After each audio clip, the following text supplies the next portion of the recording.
Hello everyone, আশা করছি সবার সময় অনেক ভালো যাচ্ছে। নতুন ভিডিওতে আপনাদেরকে সবাইকে স্বাগতম। আজকে আপনাদের সাথে শেয়ার করব মাছের খুবই মজাদার দুটো রেসিপি।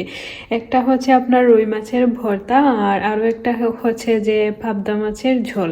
তো আপনারা আমার ভিডিওটি না টেনে সম্পূর্ণ দেখবেন, আর কার কীরকম লেগেছে সেটা কমেন্ট সেকশনে জানাতে ভুলবেন না। এখন আমি আপনাদেরকে যে মেইন উপাদানগুলো ব্যবহার করব সেগুলো দেখাই, তারপর আমরা বাকি প্রসেস আস্তে আস্তে আগাই। তো চলুন আমরা শুরু করি, আর আশা করছি যে সবার সময় অনেক ভালো যাচ্ছে, ভালো যাবারই কথা। তো চলুন।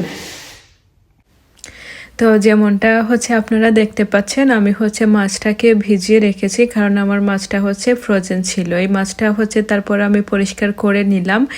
দেখেই বুঝতে পারতেছেন এটা পাবদা মাছ, এবং আমি আমার কিসের টাইটেলেও দিয়ে দিয়েছি যে আমি পাবদা মাছ রান্না করব। তারপর নিচ্ছি এই পাতাটা আমার ভীষণ পছন্দের। আমাদের সিলেটে বলা হয় বন্ডলা পাতা, শুদ্ধ বাংলা কি বলে আমি জানি না, কেউ জানলে জানাবেন। এরপর এগুলোকে ভালোভাবে ধুয়ে পরিষ্কার করে কেটে নিব।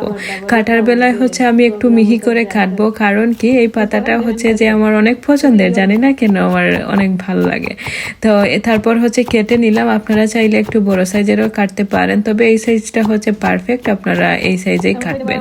কেটে আমি এক পাশে রেখে দিব একটা বাটিতে করে। তারপর যে বাকি উপাদানগুলা কেটে নিব। মাছ রান্না খুবই সহজ, সময় খুব কম লাগে, যদি না মাছটা এই পাবদা মাছের মতো হয়, ভাজা লাগে না বা কোনো অতিরিক্ত কাজ লাগে না, তখন সহজই মনে হয়। পেঁয়াজ নিয়েছি আমি দুটো, দেখতে পাচ্ছেন মাঝারি সাইজের। তারপর যে কেটে নিলাম। আমি আর কোনো মশলা ব্যবহার করব না, রসুন আদা আর শুধু পেঁয়াজ দিয়েই রান্না করব। দিব সাথে কাঁচামরিচ আর এই ধনিয়া পাতাটা, আর কিছু লাগবে না। বিশ্বাস করেন খেতে দারুণ হবে। মাছের সংখ্যা 7 থেকে 8টা, আপনারা সেই অনুযায়ী দিবেন। আমার মাঝারি সাইজের 2টা পেঁয়াজই হয়ে গেছে, এত বেশি লাগে না, একটু ঝুলঝুল ভালো লাগে। এত একেবারে কষিয়ে বা কি করে এই রান্নাটা হয় না। তারপর যে আমি কাঁচামরিচ কেটে নিলাম। এখন আপনাদেরকে পুরো উপাদানগুলো, মানে সবগুলো উপাদান আমি দেখিয়ে দিচ্ছি। এই যে মাছ, তারপর আমার এই পাতাটা ধনিয়া পাতা বা বন্ডলা পাতা, তারপর পেঁয়াজ, কাঁচামরিচ। পেঁয়াজ আপনারা দেখতে পেলেন পরিমাণে একটু বেশি মনে হচ্ছে, যেটা আমার দরকার ছিল।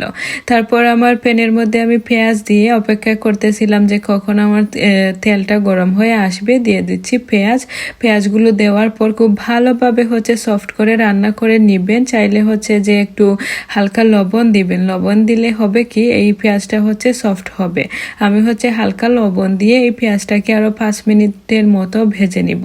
তারপর যে অপেক্ষা করতেছি পেঁয়াজটা যতক্ষণ না পর্যন্ত একটু সফট হয়ে আসে, একটু না মোটামুটি ভালোই সফট হয়ে আসে। দিয়ে দিলাম কাঁচামরিচটা আপনারা যখন আস্ত দিতে পারেন, যখন দেখবেন যে ঝোল দেওয়ার পর বলক চলে আসে তখন, তবে আমি মশলার সাথে দিলাম। দিয়ে দিচ্ছি পরিমাণ মতো গরম পানি। আমি তারপর মশলা দিব।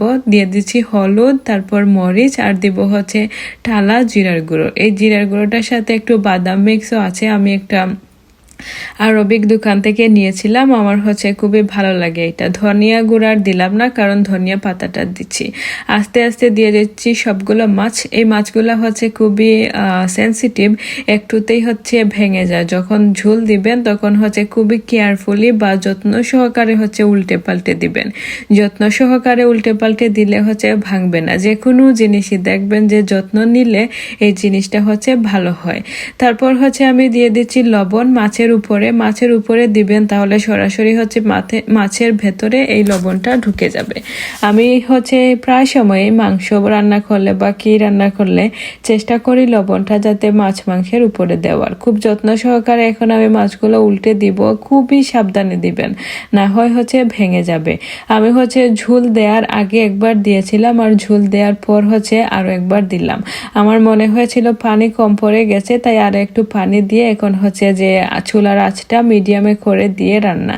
তারপর দিয়ে দিচ্ছি হচ্ছে আমার এই পাতাটা, ধনিয়া পাতা। রান্না করতে খুব বেশি যে সময় লাগে তা না, 10 মিনিটে এই রান্না শেষ। তাই চেষ্টা করবেন যে পেঁয়াজটা আগে রান্না করে নিতে, তাহলে হচ্ছে যে মাছ দেওয়ার পর আর বেশিক্ষণ অপেক্ষা করা লাগবে না। দেখেন খেতে কিন্তু দারুণ হবে, রান্না দেখতে অনেক ভালো লাগছে। এখন হচ্ছে খাওয়ার পালা। তো দর্শক, আশা করছি ভিডিওটি আপনাদের অনেক ভালো লেগেছে। আপনারা হচ্ছে নিজেদের মতো, নিজেদের স্বাদ মতো রান্না করে খাবেন।